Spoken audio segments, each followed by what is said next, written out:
Hi friends, இன்றைக்கி ஒரு ஸ்பெஷலான காம்போ தான் பார்க்க போகிறோம். நம்ம இதில் 49 காம்போ, 99 காம்போ, 149, 290 நிறைய பார்த்துருப்போம். இன்றைக்கி இது டிஃப்ரெண்ட்டாக நம்ம ஒரு ஃபேமிலி காம்போன்னு கொண்டு வந்திருக்கோம். ஃபேமிலியில் இருக்க எல்லாருமே இந்த கிளிப்ஸ் யூஸ் பண்ணலாம். அந்த மாதிரி ஒரு காம்போ செட் பண்ணியிருக்கோம். வீட்டில் இருக்க குட்டீஸாக இருக்கட்டும், பெரியவங்களாக இருக்கட்டும், ஸ்க்கு போடுற மாதிரி, காலேஜுக்கு போட்டு போகிற மாதிரி எல்லாமே செட் பண்ணி தான் இந்த காம்போ வச்சுருக்கோம். ஆல்ரெடி நான் எல்லா வீடியோலையும் சொல்கிற மாதிரி தான் இது ப்ரீமியம் குவாலிட்டியாக இருக்கும். இது ஃபுல்லாகவே நான் வெறும் சன்லைட்டில் மட்டும்தான் வச்சு எடுத்திருக்கேன். வேறு எந்த ஃபில்டரும் நான் போடல. அதுவே எவ்வளோ அழகாக இருக்குது பாருங்கள். குவாலிட்டி அவ்வளோ சூப்பராக இருக்கும்.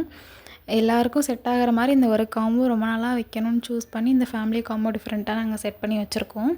ஒன்றும் பார்த்து செலக்ட் பண்ணி வச்சுருக்கோம் உங்களுக்காக. இந்த இதோட ப்ரைஸ் உங்களுக்கு தெரியணுன்னா நீங்கள் ஃபேமிலின்னு எனக்கு கமெண்ட் பண்ணுங்கள். நான் ப்ரைஸ் உங்களுக்கு டிஎம் பண்ணுறேன். ஃபேமிலி காம்போவில் கஸ்டமைசேஷனும் அவைலபிள் தான். உங்களுக்கு பிடிச்ச கலர் சொல்லி நீங்கள் கஸ்டமைஸ் பண்ணிக்கலாம். நெக்ஸ்ட்டு இந்த பிரிண்டட் கிராஸ் கிளிப், இது அவ்வளோ அழகாக இருக்கும். ப்ரீமியம் குவாலிட்டி எல்லாமே. அதை ஓப்பன் பண்ணி க்ளோஸ் பண்ணுறப்பே அந்த ஸ்ப்ரிங்கோட டைட்னஸ்லேயே தெரியுது இதோட ப்ரீமியம் குவாலிட்டி எவ்வளோன்னு. நெக்ஸ்ட்டு நம்ம பேஜில் எந்த மாதிரி காம்போ போடலாம், என்ன ப்ரைஸில் போடலான்னு சொல்லி கமெண்ட் பண்ணுங்கள். கண்டிப்பாக நாங்கள் அடுத்தடுத்து அதை ட்ரை பண்ணுறோம். இந்த ஃபேமிலி காம்போ உங்கள் ஃபேமிலிக்கு வேணும்னு நினச்சிங்கன்னா எனக்கு ஃபேமிலின்னு கமெண்ட் பண்ணுங்கள் மறக்காமல். உங்களுக்கு நான் ப்ரைஸ் டீட்டெயில்ஸ் எல்லாம் ஷேர் பண்ணுறேன். Keep supporting. தேங்க்யூ.